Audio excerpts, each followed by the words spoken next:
I'm hiking today, everyone, and being out in nature makes me feel so calm, refreshed, relaxed, exhilarated, excited, and just overall amazing.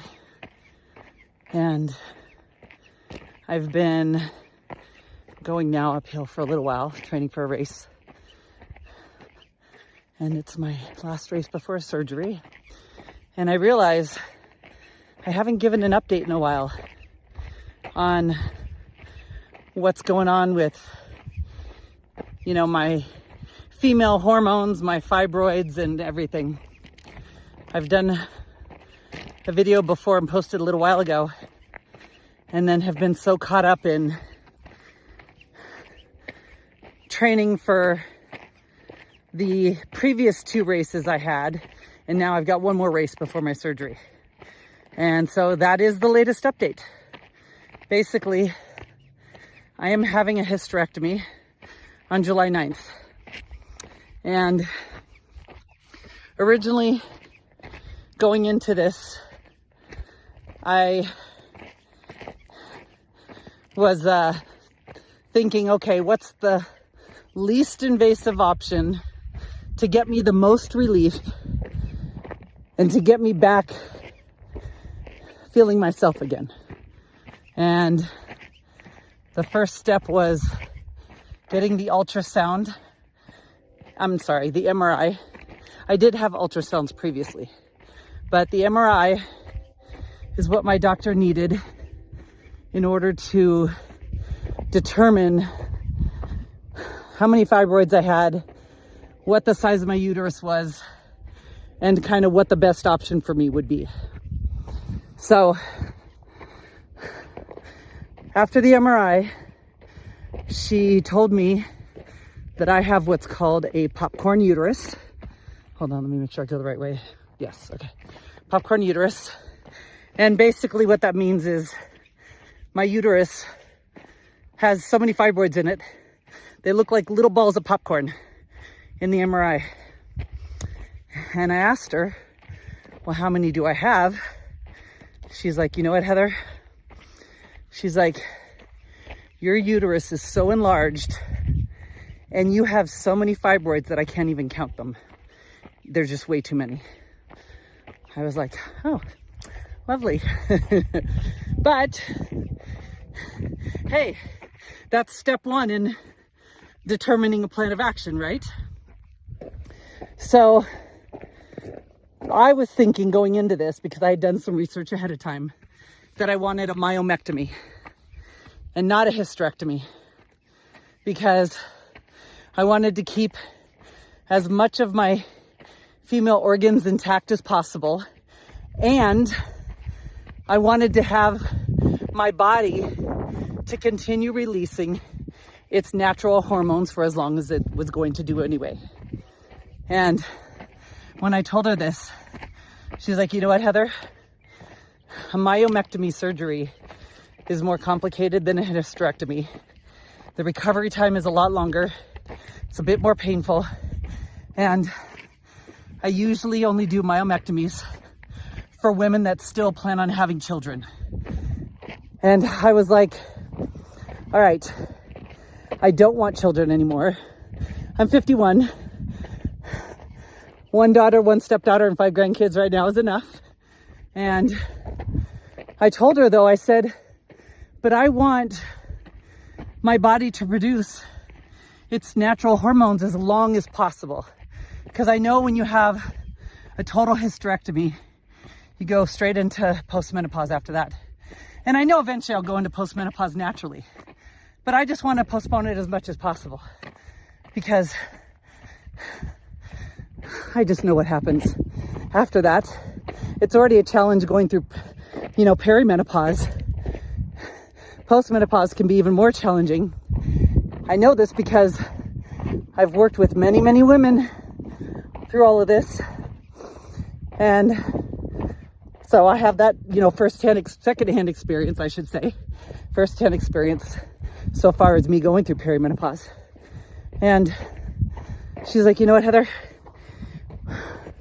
Let's do a hysterectomy. let's take out your, all right, somehow I did AEAF lock. I don't know what that is. All right, okay.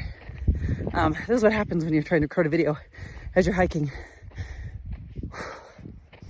And she's like, we're gonna take out your uterus and your cervix, and let's also take out your fallopian tubes, but let's keep your ovaries intact. And I said, why is that? And she said, if we're gonna take out your uterus, we might as well take out your cervix because that'll prevent cervical cancer. And we might as well take out your fallopian tubes because that's most commonly where ovarian cancer starts and happens. And I said, well, what about the ovaries? She's like, we can keep your ovaries intact since you want to maintain your natural hormones happening as you will. I was like, perfect. I was like, so, but what, how do my ovaries exist, and how are they going to still produce hormones if they're detached from everything? They're just like floating around in there. She's like, no. She's like, there's 2 routes of blood supply. I think she said 2 to the ovaries. We're going to take off the supply that comes through the fallopian tubes. And there's another route that will keep intact so your ovaries can still function. I was like, great. That sounds fabulous. And since the surgery is going to be a robotic surgery and it's less invasive and less painful and slightly easier recovery time than a myomectomy, that makes sense. And whew. And you know, I asked her, I said, how much recovery is this going to be? She's like, well, you're not going to be able to do exercise for 6 weeks. I was like, what about like little upper body exercises, seated or something? She's like, nope. We want to make sure that you're not exerting force and bearing down or anything, because we want to keep the sutures closed and healing properly, and we want everything to stay intact so nothing falls out. I was like, you know what? I don't want anything to fall out. So yes, I will abide by doctor's orders, right? She did say that I will be able to walk. So for 6 weeks, I will be able to walk, but that's it. So I've been thinking about this, and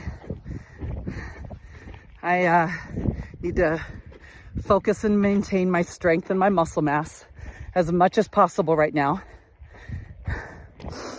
And, you know, when the 6 weeks happens, we'll go through it, and then we'll ease our way back into my somewhat usual athletic life, because that'll take time. One thing that I have definitely learned as I get older is that recovery takes longer, and getting back or building back muscle takes longer than it used to, just because our bodies change and our hormones are changing. So it takes more effort, more patience to build the muscle, maintain the muscle. And patience is something I have improved upon so much in the last handful of years of everything I've been going through. So, yes. Now, if you guys have any questions for me, feel free to let me know. I am not your usual patient. As you can probably tell, I do research, I ask a lot of questions, and I have a whole list of questions that I have planned for my doctor, because I did more research about everything, and I want to know, you know, how is everything going to be secured? Are we doing a vaginal cuff? What else is going on? How is this going to affect, you know, my sex life, my pleasure, like as a woman. What will this impact? Will my husband feel a difference? I mean, you know, this is not only affecting me, I mean, physically it's affecting me, but being in a marriage, this also affects my husband.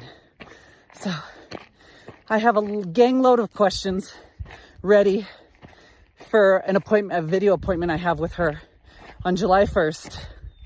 I wish I could have had the appointment sooner to get my answers sooner, but that's as soon as she had available. So anyway, my final race before surgery is going to be the Broken Arrow Sky Race Ascent on June 19. And then July 9, I go into surgery for my hysterectomy, and 6 weeks of recovery progresses after that. So, ladies, just remember, you have to vouch for yourself. You have to listen to your gut feeling, and you have to make sure what you're doing feels right for you. It's not for anybody else. This is for you and your body. And unfortunately, we have to be more proactive than I feel we should be in this day and age, and with our healthcare and everything. So yeah, I will do a follow-up after that appointment on July 1st, and I'll share my questions and the answers, and then we'll go from there. All right, guys, have a fit and fabulous day. Bye.